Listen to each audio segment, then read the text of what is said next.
Cirilla. Cirilla Fiona Ellen Rhiannon. What can I possibly say about her? That we call her Ciri for short, that she was born in 1251, that she has ashen hair and a scar on her cheek. All true, and that's the Cirilla I know best, the one I first laid eyes upon those many years ago, the one who seemed thoroughly, well, not ordinary, but certainly not as extraordinary as she in fact is. For Cirilla is also a highly skilled witcher, heiress to several thrones, the last bearer of the elder blood, a powerful source endowed with exceptional magic talent, and the lady of time and space. Her hair color and date of birth seem rather incidental now, don't they? I could also tell you she is Geralt's adopted daughter, but that would be a gross simplification. Ciri is much more. She is his destiny, his unexpected child, someone bound to the Witcher by fate's most inextricably tangled fetters. Following age-old Witcher tradition, Geralt took Ciri to Kaer Morhen when she came into his care. There, he and Vesemir taught her in the ways of the professional monster slayer. It was then that her magic talents were first revealed, and they discovered she was a source. Ciri's gift proved a curse as well. Because of it, she would one day have to hide from the entire world, even Geralt. Ciri's biography contained one more great secret. Her natural father was none other than the Emperor of Nilfgaard, Emir var Emrys. His words confirmed the fears swirling in Geralt's mind. Ciri had returned and was in mortal danger, for the unrelenting wild hunt was on her trail. Yennefer made it clear why the wild hunt wanted Ciri. Eredin wanted the power latent in her elder blood.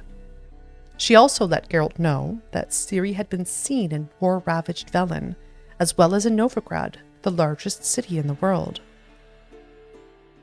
Reports that Ciri had spent time at Crow's Perch proved true.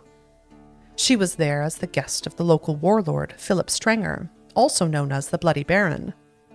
Despite his violent moniker, this man treated Ciri with kindness and respect.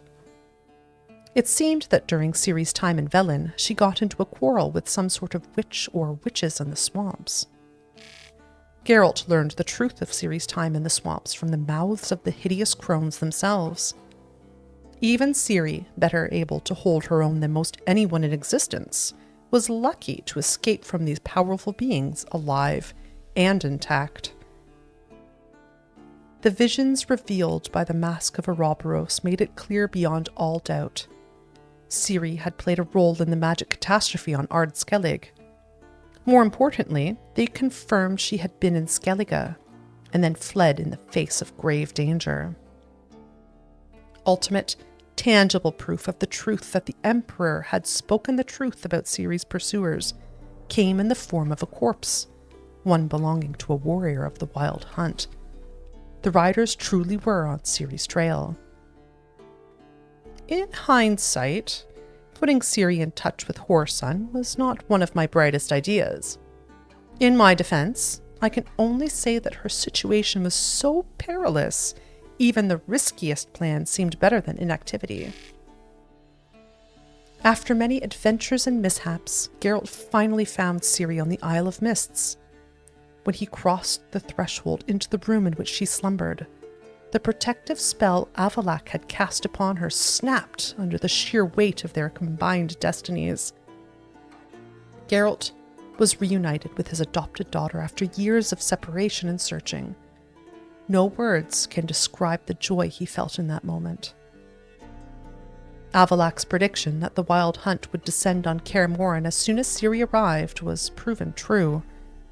All present spared no effort in defending her. In the end, though, it was she who defended them.